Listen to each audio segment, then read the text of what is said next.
Hi అండి. Welcome to my channel. ఎలా ఉన్నారండి అందరూ? ఈరోజు ఒక స్పెషల్ డిష్ చూపించబోతున్నాను. అదేంటంటే బనానా స్టెమ్ చట్నీ. అరటి పళ్ళే కాదండి, అరటి కాండం కూడా మనకి ఎన్నో ప్రయోజనాలను అందిస్తుంది. ఈ అరటి చెట్టు కాండాన్ని అరటి దవ్వ అంటారు, అరటి తోట అంటారు. దీంతో కూర చేసుకోవచ్చు, పెరుగు పచ్చడి చేయొచ్చు. నేనైతే ఇక్కడ ఇడ్లీలోకి చట్నీలా చేశానండి. టేస్ట్ అయితే చాలా బాగుంది. ఇలా అరటి కాండంలోని లోపల భాగాన్ని తీసుకోవాలి. తెల్లగా ట్యూబ్‌లైట్‌లా ఉంటుంది. ఇది అంత ఫ్రెష్ కాదండి. సూపర్ మార్కెట్‌లో కొన్నదే. అందుకని నేను ఫస్ట్ 2 లేయర్స్ అయితే తీసేసాను. కొంచెం గట్టిగా కూడా ఉంది. అందుకే పదునైన కత్తితో కట్ చేసుకుంటే ఈజీగా కట్ అయిపోతుంది. దీని రుచి అందరికీ నచ్చకపోవచ్చు. అందుకే ఎక్కువ మంది తినరు. కానీ ఎన్ని ప్రయోజనాలున్నాయో తెలుసా?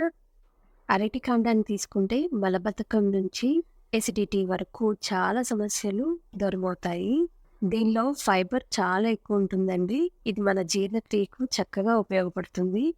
ముఖ్యంగా అరటి తోటను రాళ్లను కరిగించే శక్తి ఉందని మన పూర్వీకుల కాలం నుంచి కూడా నమ్ముతారు. ఈ అరటి తోట లేదా కాండం రసం రోజు తాగడం వల్ల కిడ్నీ స్టోన్స్‌తో బాధపడే వారికి ఎంతో మేలు చేస్తుంది. యూరినరీ ట్రాక్ ఇన్ఫెక్షన్స్‌ని కూడా తగ్గిస్తుంది. చూస్తున్నారు కదా ఎంత హార్డ్‌గా కట్ అవుతుందో.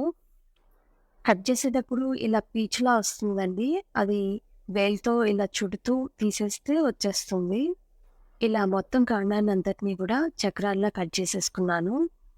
వీటిలన్నిటిని ఒక గిన్నెలో వేసుకొని మంచి వాటర్‌తో ఒక 2, 3 సార్లు కడగాలండి. మధ్య మధ్యలో పీచొస్తే తీసేయొచ్చు. ఇదిగోండి ఇలా కడగడం అయిపోయిన తర్వాత ఒక కుక్కర్ గిన్నెలో వేసుకొని కొద్దిగా పసుపు, ఒక టేబుల్ స్పూన్ ఉప్పు, ఒక గ్లాసుడు వాటర్ వేసి ఉడికించుకోవాలండి. ఒక 2, 3 విజిల్స్ వస్తే సరిపోతుంది. చూడండి కుక్కర్ చల్లారిపోయిన తర్వాత తీసి చూపిస్తున్నాను. అన్నీ కూడా చక్కగా ఉడికాయి. ఇప్పుడు ఈ స్టవ్ మీద ఒక పాన్ పెట్టుకొని దాంట్లో కొద్దిగా ఆయిల్ వేశాను. ఆయిల్ వేడెక్కిన తర్వాత దీనిలోకి 2 టేబుల్ స్పూన్ల మినపప్పు తీసుకున్నానండి. దాని తర్వాత ఒక టేబుల్ స్పూన్ శనగపప్పు, ఒక 4, 5 అల్లం ముక్కలు వేశాను. ఇవన్నీ కూడా దోరగా వేగిన తర్వాత దీనిలోకి ఎండుమిరపకాయలు వేసుకోవాలి. మీరు తినే కారానికి తగ్గట్టు వేసుకోండి. నేను ఇక్కడ 4, 5 వేశాను. పోపంతా వేగిపోయిన తర్వాత చల్లార్చుకుని ఇలా మిక్సీ జార్‌లో పొడిలా చేసుకోవాలి.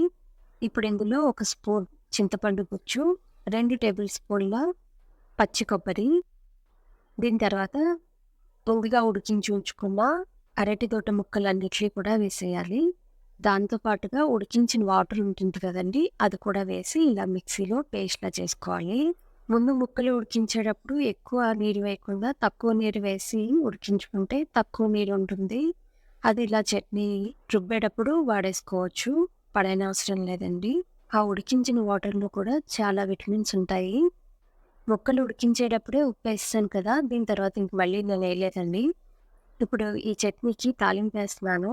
మేతితో తాలింపు పెట్టుకుంటే చాలా బావుంటుందండి. ఒక 2 టీ స్పూన్ల నెయ్యి వేశాను.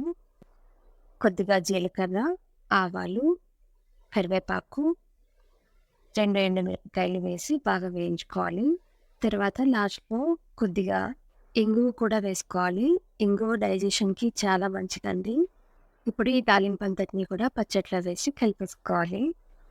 ఎలా ఉందండి రెసిపీ? నచ్చితే కనుక ఒక లైక్ చేయండి. నా ఛానల్ ద్వారా ఇలాంటి మంచి మంచి రెసిపీస్ ఇంకా ఎన్నెన్నో అందజేయాలనుకుంటున్నాను. సో, తప్పకుండా సబ్స్క్రైబ్ చేసుకొని ఫాలో అవ్వండి. ఈరోజు బ్రేక్‌ఫాస్ట్‌లోకి మిల్లెట్ ఇడ్లీ చేశానండి. మిల్లెట్ ఇడ్లీ రెసిపీ కావాలనుకుంటే తప్పనిసరిగా కామెంట్ సెక్షన్‌లో అడగండి. షేర్ చేస్తాను. ఇడ్లీలోకి అరటి దోట చట్నీ, అలాగే మునగాకు పొడి. మునగాకు పొడి రెసిపీ ఆల్రెడీ ఛానల్‌లో షేర్ చేశానండి. ఎవరైనా చూడకపోతే కనుక చూడండి. డిస్క్రిప్షన్ బాక్స్‌లో ఇస్తాను. ఓకేనండి. ఉంటాను. మరొక మంచి రెసిపీతో మళ్ళీ కలుస్తాను.